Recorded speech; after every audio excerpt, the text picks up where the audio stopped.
বাড়ির বউদের সকালটা শুরু হয় কী রান্না করব কী রান্না করব এই দিয়ে। সেই ভোর ৫টার সময় উঠে সকালবেলা রান্না করে তারপর ছেলেকে খাইয়ে স্কুলে পাঠাতে হয়।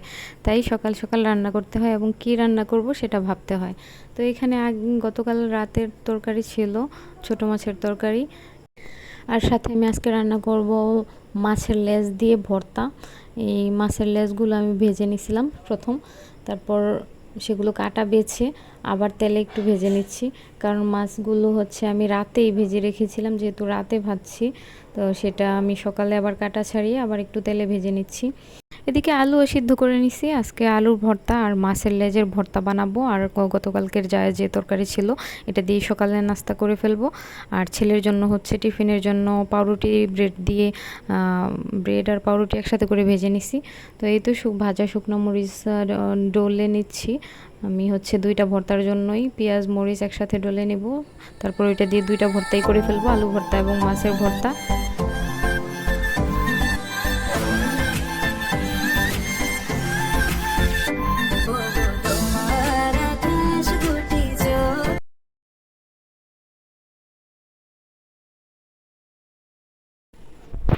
এরপর আমি মরিচের মধ্যে পেঁয়াজ দিয়ে পেঁয়াজ মরিচ সব একসাথে ডলে নিব। আসলে সকাল সকাল ভর্তা ভাজি এগুলোই বেশি ভালো লাগে খেতে, আর এগুলোই করা হয় যেহেতু তাড়াহুড়ো করে।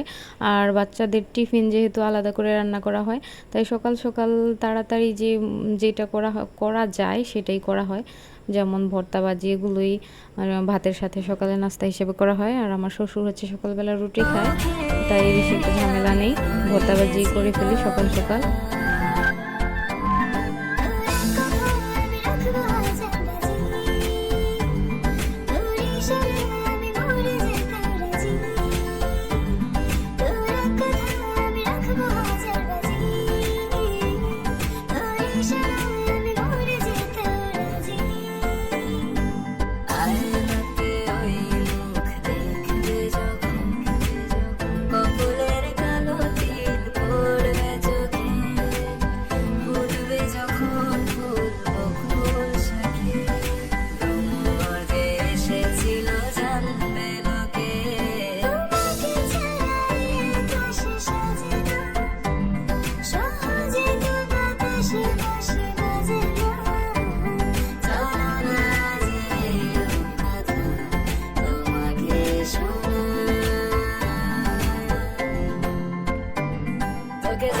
জানাতে চাই আমি বেঁচেছি ভালোবাসায়, মনের কোণে আপন মনে ঠিকানা বানাতে চাই।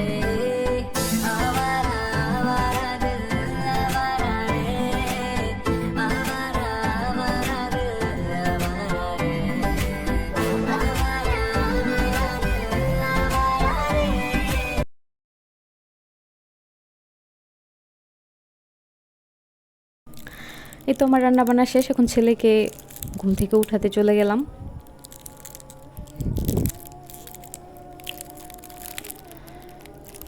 ছেলের স্কুল হচ্ছে 10:30 থেকে, সকাল 10:30 থেকে, কিন্তু একটু ভোরে উঠতে হয়, কারণ হচ্ছে স্কুলে গিয়ে 2টা প্রাইভেট পড়তে হয়।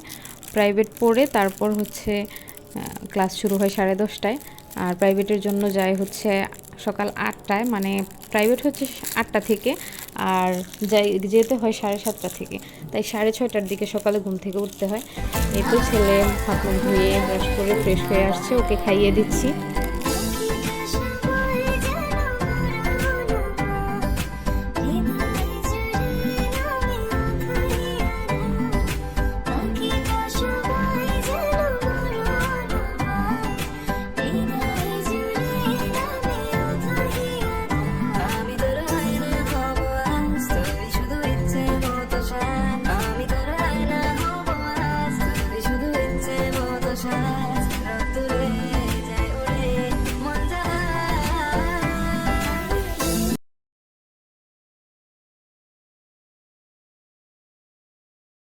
প্রতিদিন বের হয়ে যাওয়ার পরে আবার এভাবে ব্যালকনি থেকে আমি দেখি কিভাবে যাচ্ছে। তো আজকে বলে দিচ্ছিলাম যে প্রতিদিন যে রাস্তা দিয়ে যায় ওই রাস্তা দিয়ে যেন না যায়, অন্য একটা রাস্তা দিয়ে যেতে, কারণ ওই রাস্তা দিয়ে এই টাইমে সকাল 8টা থেকে যেহেতু গার্মেন্টস শুরু হয়, গার্মেন্টস কর্মীদের প্রচুর ভিড় থাকে, কোনো একটা গাড়ি পাওয়া যায় না, তাই অন্য রাস্তা দিয়ে যেতে বলছি ওকে। তো ওকে স্কুলে বের করে দিয়ে আমি হচ্ছে বিছনা গুছিয়ে নিছি, ঘরটাও ঝাড়ু দিয়ে নিছি।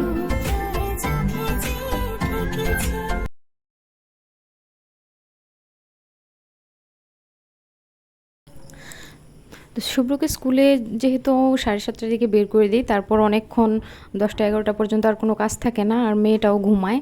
তো সেহেতু আমিও নাস্তা করে ছেলের সাথে যে আমিও খাই, তো নাস্তা করে তখন আমিও ঘুমাই পড়ি, আর কোনো কাজ থাকে না। তো ঘুম থেকে উঠে মেয়েও ঘুম থেকে উঠছে, তারপর মেয়েকে খাইয়ে এখন এই যে গাছ থেকে হচ্ছে ঢেঁড়স, বেগুন এগুলো নিয়ে আসছি, পুঁইশাকের পাতা নিয়ে আসছি, মেয়ের খিচুড়িতে দিব। এগুলো কেটে কেটে এখন দুপুরে রান্না শুরু করে দিব। নর্মালি আমাদের 12:30-1টার আগে কখনোই ঘুমানো হয় না। 12টা তো বাজবেই, 12টার আগে কখনোই ঘুমানো হয় না। মেয়েটা যদিও কখনো 10:30-11টার মধ্যে ঘুমিয়ে পড়ে, কিন্তু সে যেদিন কিনা বিকেলে একটু দেরিতে ঘুমায় সেদিন রাতেও 2টা-3টা বেজে যায় ঘুমাতে ঘুমাতে। তো 3টার সময় ঘুমালে ভোর 5টায় উঠতে খুবই কষ্ট হয়, যেহেতু এখানে 2 ঘন্টা ঘুম হয়। তাই আমি শুভ্রকে স্কুলে পাঠিয়ে আবার, যেহেতু সবাই তখন ঘুমায়, তখন আবার একটু ঘুমিয়ে নিই। এদিকে মেয়ের খিচুড়ি বসাই দিছি, আর হচ্ছে ঢেঁড়স সিদ্ধ করে নিছি, ঢেঁড়স কাঁচামরিচ, ঢেঁড়সের হচ্ছে ভর্তা বানাবো, আর মেয়ের খিচুড়ি হচ্ছে। তারপর আমি হচ্ছে মাছ ভেজে বেগুনের তরকারিটা বসাই দিব।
যখন